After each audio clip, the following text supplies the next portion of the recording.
"Michael, after 17 years, we're eliminating your position," my boss said flatly. "Clean out your desk by end of day."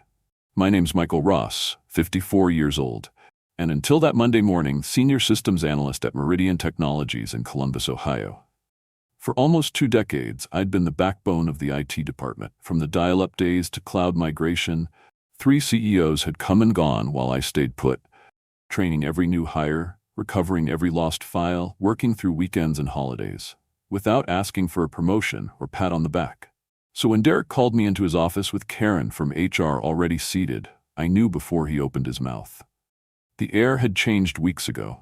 "I understand completely," I said, nodding once. I walked out without another word. No anger, no pleading, just quiet acknowledgement. Back at my desk, I watched younger employees glance my way, then quickly looked down at their screens. News travels fast. Most of them were coders I'd trained myself, good kids, but they had no idea what was actually built into our systems or how the older architecture worked. None of them could navigate the custom software I'd written or the admin credentials buried 3 layers deep in every system. Before we dive in, we'd love to hear from you. Drop a comment below, letting us know where you're watching from and what time it is for you right now. We're excited to connect with all of you, so don't forget to like, subscribe, and hit that notification bell for more amazing content. Now back to the story. I began packing my personal items methodically. Family photo, coffee mug my son made in high school, the small cactus that somehow survived 17 years under fluorescent lighting. Bethany from marketing stopped by, her face tight with concern. "Michael, I just heard. This is ridiculous. You practically built this place." I shrugged. "Companies change direction, but without any warning? After everything you've done?" Her voice was rising, drawing attention. "It's fine," I said quietly. Really, it wasn't fine, but I wasn't going to make a scene. As I was leaving, Derek stepped out of his office to watch me go. No goodbye, no handshake, just surveillance to make sure I actually left. What none of them had bothered to pay attention to over the years was that I had become the most critical person in the entire building. Not because I was exceptional, but because I was thorough. I documented everything. Set up secure audit protocols years ago to track unauthorized access, by request of the legal team during a past scandal. I also had copies in my car. I sat for a moment looking back at the 12-story building where I'd spent most of my adult life. The security badge I'd just surrendered had been renewed 16 times. I started the engine and drove home. They had no idea Wednesday would be fun. I'd been with Meridian since it was just 2 floors in a business park. Started when my daughter Natalie was in kindergarten. Now she was finishing grad school. The company grew, and I grew with it. Turned down offers from competitors because loyalty mattered to me. My wife Grace used to joke that the servers were my second family. She wasn't entirely wrong. I knew every system, every workaround, every backdoor solution to problems the executives didn't even know existed. The infrastructure I'd built had survived 3 acquisitions and countless innovations that management embraced, then abandoned months later. Derek became my boss 5 years ago.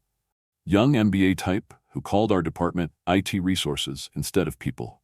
He had ideas about streamlining, efficiency, digital transformation, buzzwords that usually meant doing more with less. At first, I tried to help him understand our systems, the complexity buried under years of growth and adaptation. "We need to future-proof," he'd say in meetings, looking right past me. 6 months ago, he brought in a consultant named Jason Phillips. Expensive suit, firm handshake, Stanford degree displayed prominently on his LinkedIn profile. They'd huddle in conference rooms, speaking quietly whenever I walked by.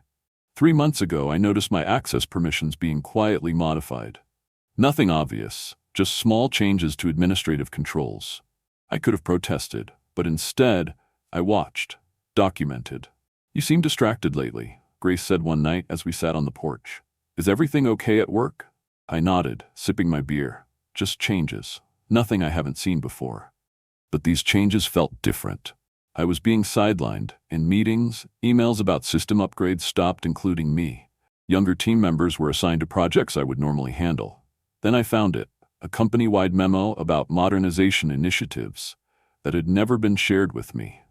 It outlined a complete restructuring of the IT department under new leadership. Jason Phillips. My position wasn't even on the organizational chart. That same day, I discovered something else. While running a routine security scan, one of those background tasks no one else bothered with anymore, I noticed unusual patterns in our financial software. Regular transfers to a vendor I didn't recognize, Apex Solutions Group. A quick search showed it was registered just last year with a business address that led to a UPS store. The authorized payments had started small but were growing each month. I didn't say anything, just noted it, copied the records, and continued watching. Sometimes, the quiet man in the corner sees everything precisely because everyone thinks he sees nothing. The morning after I was let go, I sat in my home office staring at my personal laptop. No alarm had woken me. No commute waited, just silence and the weight of what had happened. Grace brought me coffee, placing it beside me without a word. After 19 years of marriage, she knew when I needed space. "I'm going to the store," she said eventually. "Need anything?" I shook my head. After she left, I unlocked the bottom drawer of my desk and pulled out a flash drive, one of several I kept secure. Company policies strictly prohibited removing data. But years ago, when the legal team needed an audit system for tracking potential insider threats, I'd been clear about needing off-site backups. They'd signed off on it, then promptly forgotten. I plugged it in and began reviewing the files, internal emails, meeting minutes I shouldn't have had access to, financial records that normal employees would never see. There it was, a full history of payments to Apex Solutions Group. Nearly $1.8 million over 18 months. The approval chain led directly to our CFO, Andrew Tate. I dug deeper, cross-referencing dates and figures until the pattern emerged. The payments aligned perfectly with a series of software license renewals for systems we used company-wide, but the amounts were inflated, sometimes by 15%, sometimes by 20%, small enough not to raise immediate flags, large enough to add up. I pulled up the business registration for Apex Solutions Group. The listed owner was Greg Tate. A quick social media search confirmed what I suspected, Andrew's brother-in-law. They were siphoning company funds through fake markups on legitimate expenses. I leaned back in my chair, feeling something shift inside me. Not anger, exactly. Something colder. More focused. For 17 years I'd solved problems, fixed systems, protected data. I'd been the reliable one, the steady presence who never caused waves. And they discarded me like outdated hardware. My phone buzzed with a text from Steven, a junior analyst I'd mentored over the past 2 years. "Sorry about yesterday. Total BS what they did. Phillips is already moving into your old office." I set the phone down without responding. The pieces all fit now. Derek and the CFO needed me gone before anyone could connect the dots on their scheme. They probably thought the evidence would disappear with me, that I was just some aging tech guy who didn't understand modern finance. I opened my email and began drafting a message to the board of directors. Then stopped, finger hovering over the send button. Too direct, too easy to dismiss as the bitter accusations of a fired employee. I needed leverage, precision, a way to expose the fraud that couldn't be ignored or covered up. I deleted the draft and started making plans. Tomorrow was Wednesday. Board meeting day. Quarterly financials would be presented. Bonuses would be approved. Perfect timing. I closed the laptop and walked to the living room window, looking out at the neighborhood where we'd raised our kids and built our life. For the first time since yesterday, I smiled. Wednesday morning, I sat in my car across the street from Meridian's headquarters, watching employees stream through the revolving doors. In the passenger seat was my laptop, logged into an email account I'd created years ago for security testing. One that appeared to come from an internal company domain, but wasn't tracked in the main directory. At exactly 9:15 a.m., I sent my first move, an email to Derek with the subject line, "Financial irregularities, urgent review needed," and a basic summary of what I'd found regarding the Apex payments. I included just enough detail to be credible, but kept the brother-in-law connection out of it. If Derek was involved, he'd panic. If he wasn't, he'd investigate. Either way, I'd learned something. By 9:45, my phone rang, Derek's number. I let it go to voicemail. His message was terse. "Michael, we need to discuss your email immediately. Call me back." I didn't. Instead, I drove to a coffee shop, set up my laptop, and waited. At 10:30, Another email appeared, this one from Karen in HR. Mr. Wilson, we've received concerning communication from you that potentially violates your separation agreement. Please cease all contact with Meridian employees and remember your confidentiality obligations. Any further communications may result in legal action. So that's how they were playing it. Threaten, dismiss, isolate. I hadn't signed any separation agreement. At noon, I drove to my bank and accessed my safe deposit box. Inside was another backup, older, but with critical information I hadn't included on my regular drives. Among the files were original security protocols I designed, including documentation of who had access to what systems and when changes were made. According to these records, Andrew Tate had personally requested expanded access to the financial approval systems 18 months ago, right when the Apex payments began. Back home, I found 3 more missed calls, Derek, Karen, and now Jason Phillips. I hadn't expected him to get involved so quickly. Interesting. I checked my personal email to find a message from Steven, marked urgent. Michael, they're saying you sent some crazy email about financial fraud. Phillips called an emergency meeting. Everyone's talking. They're pulling your access to everything, even historical stuff. We need it to do our jobs. What's going on? Poor kid, caught in the crossfire. I sent a brief reply. Don't get involved, Steven. Just watch. At 3 p.m. my home phone rang, a number I hadn't used for business in years. I picked up, but said nothing. Michael, it's Andrew Tate. His voice was steady, controlled. We should talk about your concerns. I think there's been a misunderstanding.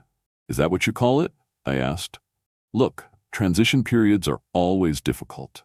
If you have questions about company finances, there are proper channels. Like the board, I interrupted. Silence them? The board doesn't need to be bothered with operational details. Why don't we meet tomorrow? Just you and me. We can clear this up. Sorry, I'm busy tomorrow, I said. Besides, I think the board might actually be very interested in Apex Solutions Group and your brother-in-law. The sharp intake of breath told me everything.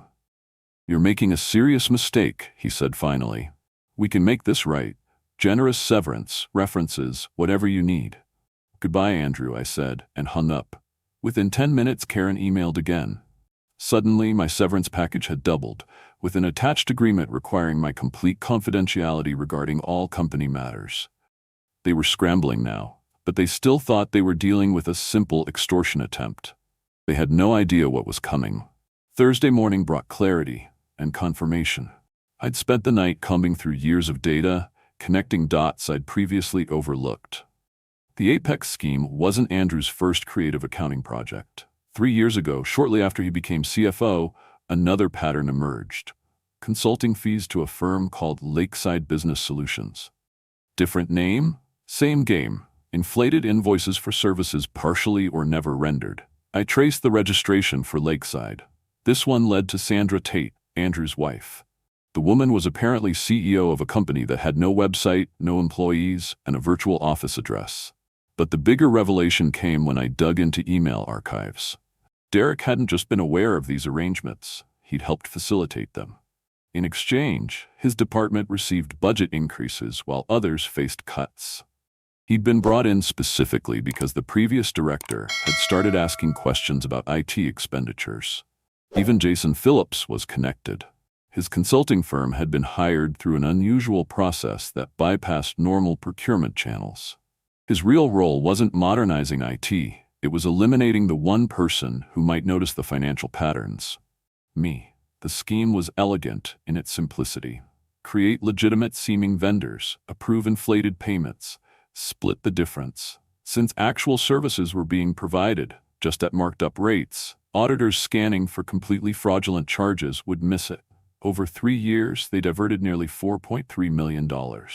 I gathered everything into a comprehensive report, spreadsheets showing the pattern of increases, business registrations linking the companies to Andrew's family, email exchanges showing Derek's knowledge and participation. Then I did something they wouldn't expect. I contacted Robert Chen, a board member I'd worked with years ago during a security implementation. He was semi-retired now, but still attended quarterly meetings. Michael Ross, he said, answering on the second ring. Long time. Heard you left Meridian. Not by choice, I replied. Robert, I need 15 minutes of your time. It's important. Silence. Then, this about why Andrew and Derek have been huddled together looking stressed. Board meeting was tense yesterday. Probably, he chuckled. Always figured you knew where the bodies were buried. Where can we meet? An hour later, we sat in a park 3 miles from headquarters. I handed him a sealed envelope containing a printed summary and a flash drive. That's everything, I said.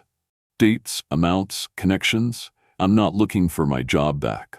I'm not looking for money. I just want the right people to know. Robert studied me. Why come to me? Because you actually read audit reports. I've watched you in meetings. You ask questions. He nodded slowly.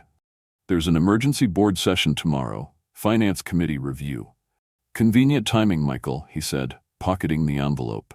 If this checks out, there will be serious consequences. I'm counting on it. As I walked back to my car, my phone buzzed with a text from Grace. Someone named Jason Phillips came by the house looking for you. Said it was urgent. I told him you were out. They were getting desperate. Good.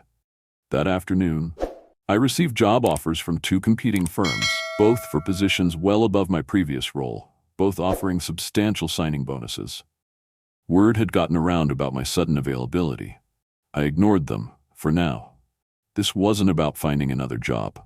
It was about finishing what they had started. That night, using credentials that should have been revoked but weren't, sloppy IT transition, Jason, I accessed the company's email server one last time and scheduled a message to be delivered to every board member at 8 a.m. tomorrow. Before you approve Q2 bonuses, read this. Attached was my full report. Friday morning dawned clear and bright. I sat on my porch with coffee, watching the neighborhood wake up. No alarm clock, no commute, just waiting.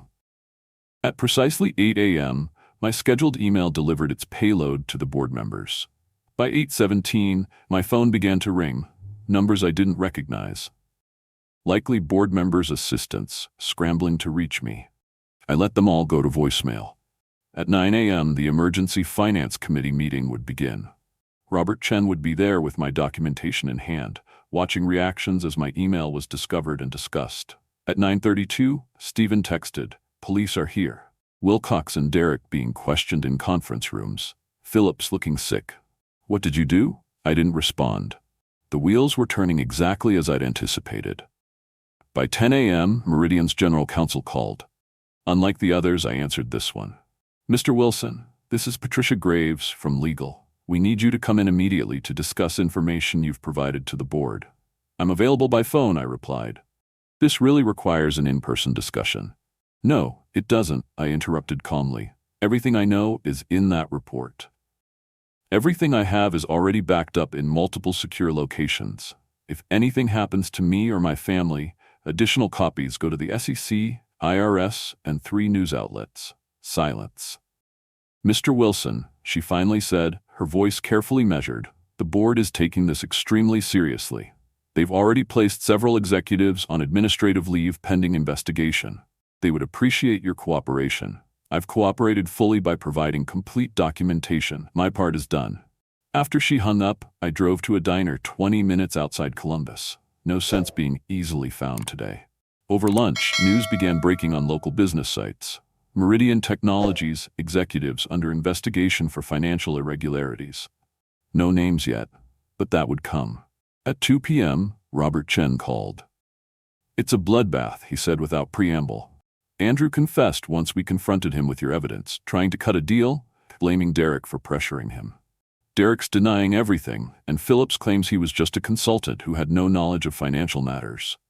Board isn't buying it. We've suspended all 3 pending further investigation." "The money?"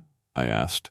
"Forensic accountants are coming in Monday. Early estimates suggest at least $4.5 million diverted over 3 years. Maybe more." I nodded to myself. I'd been close. "The board wants to talk to you," Robert continued. "About coming back, not just to your old position. They're creating a new chief security officer role, reporting directly to the board." I'd anticipated this possibility, but still found myself surprised. "I'll think about it," I said. That evening, I told Grace everything. She listened without interrupting, then asked, "What do you want to do?" Good question. The revenge part was complete. The people who'd pushed me out were themselves being pushed out, likely facing criminal charges. Justice had been served, cold and precise. But returning to Meridian meant walking back into the place that had discarded me after 17 years of service. Could I do that? Did I want to? I need time to decide, I said finally. Later that night, I opened my laptop one last time and posted a single message to my otherwise dormant LinkedIn profile. Never burn bridges. Just let them collapse under the weight of their own greed. Within minutes, former colleagues began reaching out. Word was spreading. The quiet systems guy had brought down 3 executives without raising his voice. By Monday, everyone would know exactly who they'd underestimated. Monday morning, I walked into Meridian's headquarters wearing a suit I hadn't needed in years. The security guard did a double take, then quickly printed me a visitor badge. "Welcome back, Mr. Wilson," he said with newfound respect. The elevator ride to the executive floor was quiet. I'd never had reason to visit this level before. Now I was expected in the boardroom. 10 board members sat around a polished table. Robert Chen nodded slightly as I entered. The interim CEO, previously the COO, looked uncomfortable. "Mr. Wilson," she began, "thank you for coming. The situation you've brought to light is unprecedented." I remained silent. "The full extent of the fraud appears worse than initially reported," she continued. "The forensic team has identified nearly $5.2 million in diverted funds. Criminal charges are being prepared." Still, I waited. Robert cleared his throat.